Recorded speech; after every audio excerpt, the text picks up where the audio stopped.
سیدنا بلال حبشی کہتے میں گیا، دستک دی سیدہ طیبہ طاہرہ، حضرت فاطمہ فرمانے لگی بلال کیسے آئے ہو؟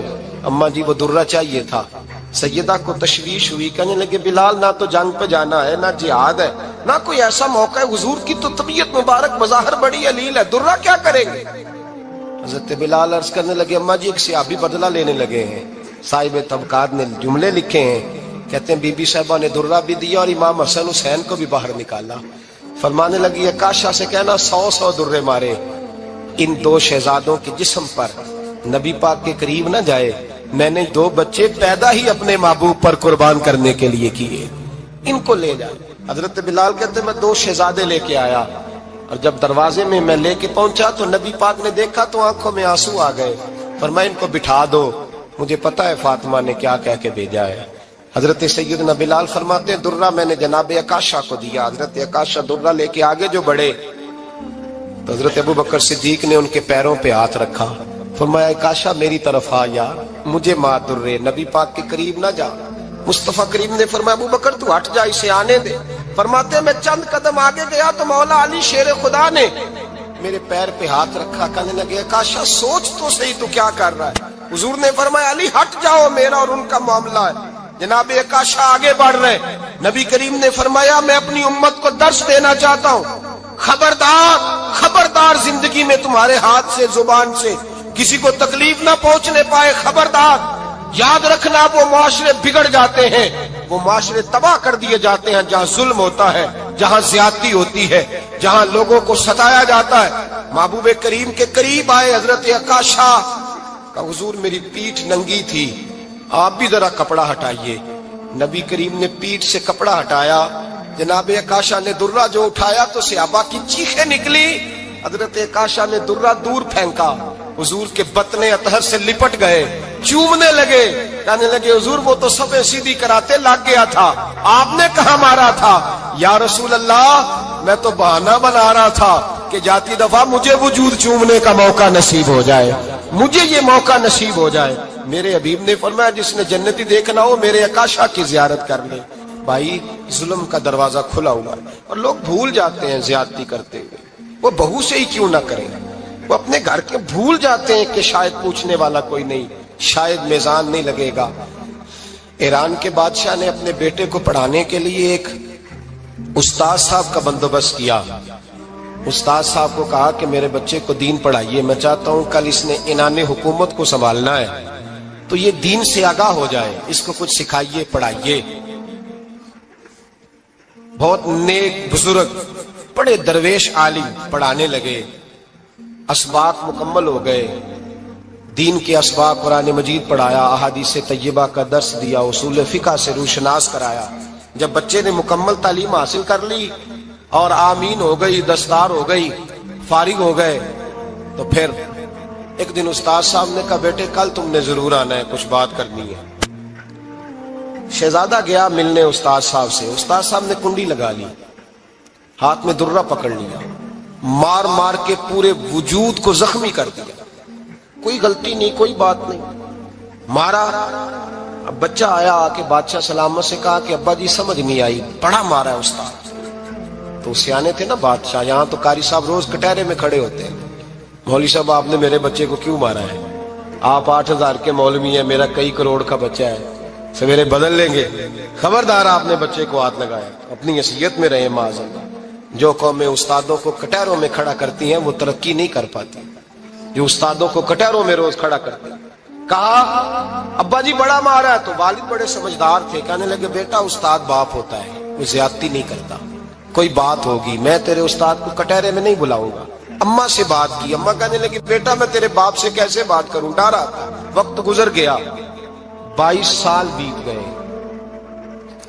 22 سال گزر گئے، بادشاہ کا انتقال ہوا، شہزادہ تخت پہ بیٹھا، پہلا حکم یہ دیا کہ میرے استاد کو بلاؤ، پہلا حکم۔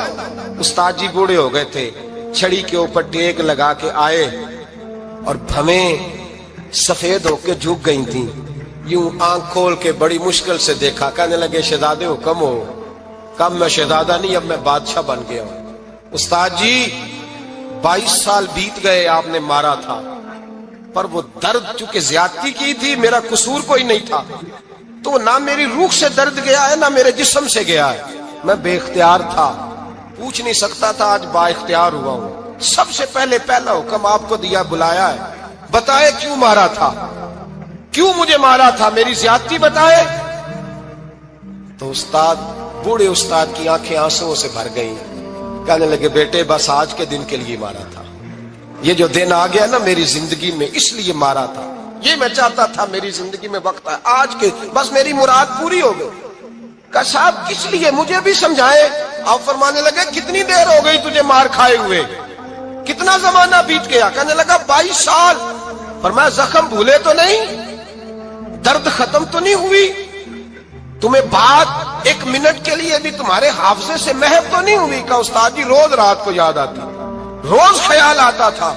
استاد کہنے لگے بھائی تو بے اختیار تھا، پوچھ نہیں سکا، 22 سال تجھے یاد رہا، مجھے پتا تھا تو ایک دن حکمران بنے گا، میں نے تجھے اس لیے مارا تھا کہ بیٹے یاد رکھنا، کسی پہ ظلم نہ کرنا، اگر تجھے 22 سال تک یاد رہا ہے تو جس پر تو ظلم کرے گا اسے بھی قیامت تک یاد رہے گا، اور یہ یاد رکھنا تو آج با اختیار ہوا تو تو نے مجھے بلا لیا ہے، قیامت کے دن غریب با اختیار ہو جائیں گے، مظلوم با اختیار ہو جائیں گے، وہ با اختیار ہوں گے للہ الواحد القہار، رب کریم کی بارگاہ کے اندر ان کا اختیار ہوگا، اکیلے اللہ کی حکمرانی ہوگی، پھر وہ بلائیں گے بڑے بڑے کج کلا، دنیا میں جن کی پگڑیاں اونچی تھی وہ سر جھکائے کھڑے ہوں گے، دنیا میں جو ڈکٹیٹر بنتے تھے ان کی پشتیں لال ہوں گی، ان کو غدار لکھا جائے گا، قیامت تک نہیں بھولے گا۔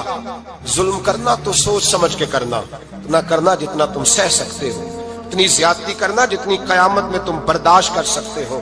میرے نبی کریم صلی اللہ علیہ وسلم نے فرمایا ظلم سے بچو، یہ قیامت کے اندھیروں میں سے ایک اندھیرا ہوگا، زندگی میں زیادتی نہ کریں، اگر تھوڑی دیر کے لیے کوئی چیز برداشت کر جائیں گے تو وہ فائدہ دے جائے گی، کچھ دیر کے لیے اگر سہ جائیں گے تو نفع مل جائے گا، سہنے کی کوشش کریں لیکن زیادتی نہ کریں، نظر کو، سوچ کو، ذہن کو پاک رکھیں، اور میرے بھائی زندگی پوری ظلم سے بچیں، زیادتی سے بچیں۔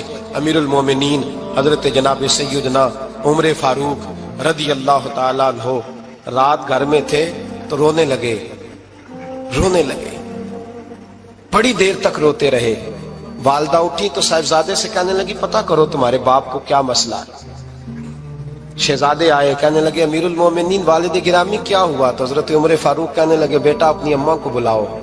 والدہ آ گئی، کیا بات ہے، کچھ طبیعت خراب ہے تو حکیم کا بندوبست کیا جائے۔ تو حضرت عمر کہنے لگے کچھ بھی نہیں، آج مسجد سے نکلا ہوں تو نبی پاک کے صحابہ میری تعریفیں کر رہے تھے۔ یہ حضرت فاروق اعظم کے وصال کے قریب کے دن ہے، تعریفیں تو حضرت یہ رونے کی بات ہے کہ خوش ہونے کی؟ آپ فرمانے لگے نہیں، سوچتا ہوں باہر تو میں اچھا رہا ہوں، پتہ نہیں گھر میں ہی کوئی زیادتی نہ ہو گئی ہو، پتہ نہیں تمہارے ساتھ بھی میرے معاملات ٹھیک تھے کہ نہیں، صحابہ تو تعریف کرتے ہیں، رو رہا ہوں تمہاری وجہ سے نہ الجھ جاؤں، بیوی ہی نہ کہے میرا حق ہی ادا نہیں کیا۔ یہ لفظ کہتے کہتے پہاڑ ہے یہ شخص، کیسر و کسرا کامتے ہیں۔ حضرت عمر رو پڑے، بی بی سے کہنے لگے مجھے اللہ کی رضا کے لیے معاف نہیں کر دیتی؟ میرے اوپر بوجھ تھا امت کا، میں ساری رات مدینے کی گلیوں میں پھرتا تھا، دن سارا مسجد میں گزرتا تھا، میں تجھے وقت نہیں دے پایا، معاف نہیں کر دیتی؟ تو زوجہ کہنے لگی نہیں عمر، میں نے بھی زندگی میں اپنا کوئی سکھ چین نہیں دیکھا، کوئی چاؤ پورا نہیں کیا، میں کیسے معاف کر دوں، میں نہیں معاف کرتی۔ حضرت عمر زمین پہ بیٹھ گئے، رونے لگے، کہنے لگے چل معاف کر دے۔ کہنے لگی ایک وعدہ کرو، قیامت کے دن رب کریم کی بارگاہ میں میری سفارش کرو گے، اللہ کی بارگاہ میں عرض کرو گے کہ اللہ اچھی تھی، مجھے کپڑے دھو کے دیتی تھی، روٹی پکا کے دیتی تھی، میری عزت کی محافظ تھی؟ جناب عمر کہنے لگے تیرے ساتھ وعدہ ہے، رب اپنے فضل سے عمر کو جنت دے گا تو عمر تجھے جنت میں ساتھ لے کر کے جائے گا، تیرے ساتھ وعدہ ہے۔ میرے بھائی جن کے دلوں میں احساس تھا کہ ہم سے کوئی زیادتی نہ ہو جائے کسی جگہ، وہ تو یہاں تک معاملہ کرتے تھے، یہاں تک ان کا خیال رہتا تھا۔ عزیزو، ایک تو نظر میں حیا پیدا کریں، والدین کی بہت بڑی ذمہ داری ہے۔ لاکھوں بچے مرضی کی شادیاں کر رہے ہیں، ہزاروں گھر اجڑ رہے ہیں، یہ وہ والا زہر ہے جو ہر گھر میں تیزی سے پھیلتا چلا جا رہا ہے۔ پہلے ہم کہتے تھے کہ بچہ باہر نہ نکلے، اب کہتے ہیں اللہ کہیں موبائل لے کے تنہا نہ بیٹھ جائے،